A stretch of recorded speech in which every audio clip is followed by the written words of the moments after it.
James and Ellen from Shadowlark, welcome to the actual Deer Shed for Base Camp. How are you both doing? Yeah, good, thanks. Yeah, all right, Thanks for having us. Thanks for playing that fantastic session. It was great to see some live music after all these months, and especially on this beautiful site. How was that your end? Yeah, it's just nice to play. It's nice to do something. I think because we didn't know there was going to be anyone around either, because we thought it was just like a filmed session. And we came and there was actually people here, and we were all quite freaked out. A big crowd from a distance. At least the first 5 songs. Yeah. I love the track Hunger in the set. That sounded immense and very you. ethereal. And will you tell us about that track? Yeah. So that's actually a bit of an oldie now, isn't it? Yeah, we've had that one for a while. We released that tune a little while ago. But yeah, it's weird, isn't it? Because our record doesn't really sound anything like what we sound when we play today, because usually it's like full of synths and full drums and subs and everything. It's a bit more electronic. So it's pretty epic, that tune, actually. Like on the album. But so it's nice to play it like stripped back and just concentrate on this song, I suppose. But yeah, it's not cheery. None of it's cheery. But we enjoy it. Yeah. It's been a few years since you were on these grounds at Baldersby Park for Deer Sheds. Ellen, you don't remember it as well. James, your memory's almost crystal clear of it, right? Only in that I managed to get our driver to reverse into the mud by telling him that the vehicle wasn't rear-wheel drive, when it was, definitely. And then that was most of his day lost, just struggling to get it back out of the mud. I don't remember the performance. See, I remember that bit, but I just don't remember. Like, you remember the performance? Yeah, I think so. In a white tent of sorts. Yeah. Lots of kids and that. It was nice. Yeah. I do. Yeah, I do remember that.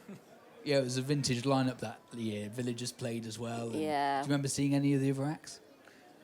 We spent a lot of the day travelling around because we'd been at festival earlier that day, so we had to travel up from the south up to here. So I think we got here, played, and then managed to catch Villagers, who I think we're one of all big Villagers fans. So we got to see them. Yeah. Brilliant band. But yeah, I mean, can't remember a lot about it anyway. So, but that was good. I do remember that. And that was with Ellen and the Escapades, your previous band, wasn't it? Yeah. How did Shadowlark come about? We stopped playing as Ellen and the Escapades because our guitarist got deported back to the US. And we just sort of decided that we were just going to bin it off. And it ran its course, didn't it? Yeah, it kind of felt like it had come to a nice close at a point, so it felt right to just move on from that. And then we got bored of not making music together and decided to start another band. Yeah. Basically is what happened. So like 3 of us from that same band. Yeah. And it's all coming together for the debut album of Shadowlark. Is this an exclusive? Can you tell us what the title of the album's called? I think it probably is an exclusive. We've not done anything for a little while, so obviously due to pandemic situation, but yeah. Yeah, it's good. Well, it's going to be called Avalanche. We don't know when it's coming out exactly, but it'll be before the end of this year, I would think. It's all finished and everything, but obviously, like, the current situation has put a bit of a spanner in the works with a few things.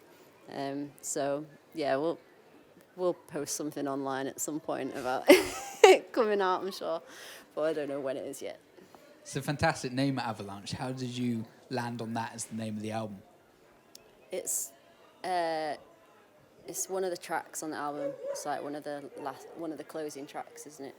And yeah, we were trying to come up with some different names and stuff, and that one felt like sort of encompassed the situation a little bit better. And it's like, yeah, it's one of the first. It's I think the first track we recorded for the album as well, so it felt like it was a nice thing to do. Yeah. Fitting. Yeah. Full circle. Yeah, exactly. Yeah, we've been that was almost a bit of a blueprint in a way, and yeah, I think it kind of describes the journey of making that album and getting to the point of release really quite well. Is it all recorded and written in the can? Yeah, Yeah. it's completely done. In the bag. Yeah. All sorted. So, I mean, I don't want to rush you, but the last 4 months or so, have you had time to get together and write some more material? we've literally not been in the same room for about I don't know how long. A long time. But we've all got like the internet and that, haven't we? So we can still like send ideas and stuff to each other. Yeah. So we're lucky in that sense, aren't we? Cause, Yeah, definitely. you know, a lot years ago we wouldn't really been able to do as much stuff, would we? But yeah. Shadowlark it started as more of a studio project than a band project. It wasn't ever really a rehearsal room, jump in and play parts and see what happens. It was a slightly different approach. So I think that at least lends itself to current circumstances. You can, like Ellen said, you can send parts to one another and try and piece things together. I mean, you mentioned, Ellen, the live show has more synths in it, whereas it was more stripped back in the session today. I mean, that proves sort of the songwriting stands up just on its own, right? Yeah, I like to think so. I always write songs acoustically to begin with, Right. and then we put as much fun stuff on the song as possible, and then usually someone goes, "That's over the top." Yeah. Take some of it off, and then we find a middle ground. That's kind of how it goes. Yeah, I think we always try and play for the song to the song, but you can get carried away quite easily. Yeah. We all really enjoy recording. So like we made the album it was like track by track really, wasn't it? Or just did a couple of tracks at a time over a period of like 2 years. So we were at a beautiful studio called Vader, and we worked with this really great producer called Dan Austin. So all the sessions were just really great fun, and it is easy to get carried away. Right. Like, let's put this 10th synth on this tune, and yeah, Fine tune it. this is not interesting for anybody listening to this. I apologize. Well, I think I heard you say that you write real songs about real things. What do you mean by that? Yeah, just stuff that is just life experiences that Yeah. people can relate to. Like we always wanted to make stuff that people would listen to and connect with, because it's probably stuff that they've gone through as well, and just keep it real and don't think about it too much. Yeah. You know?